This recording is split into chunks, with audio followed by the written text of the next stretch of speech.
नमस्कार मित्रांनो, कशा आहात? मजेत ना? बघा, एक प्रश्न आलोय तुमच्यासाठी घेऊन. प्रश्न काय म्हणतो आपण पाहूया.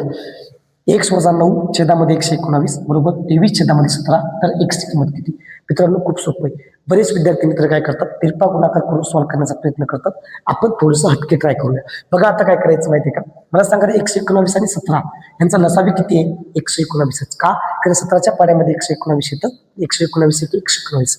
मला सांगा, मग काय करायचं माहिती आहे का? छेदामधला 119 लसावी या 119ने समीकरणाच्या दोन्ही बाजूला गुणून टाकायचं. मग समीकरणाची डावी बाजू 119 गुणाकारामध्ये समीकरणाची डावी बाजू x - 9 छेदामध्ये 119. सर, आता उजव्या बाजूला सुद्धा 119 गुणून टाका. 119 गुणिले 23 छेदामध्ये 17.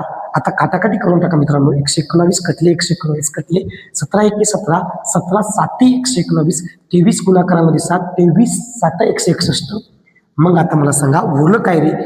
x - 9 बरोबर हे 161. आता सर, 9 हा इकडे मायनस मध्ये समीकरणाच्या डाव्या बाजूला तिकडे गेल्यावर जाईल प्लस मध्ये. मग +9 161 आणि 9 झाले 170. म्हणजेच मित्रांनो, आपली x ची किंमत आली 170. पर्याय क्रमांक आहे 3. आहे का नाही सोपं?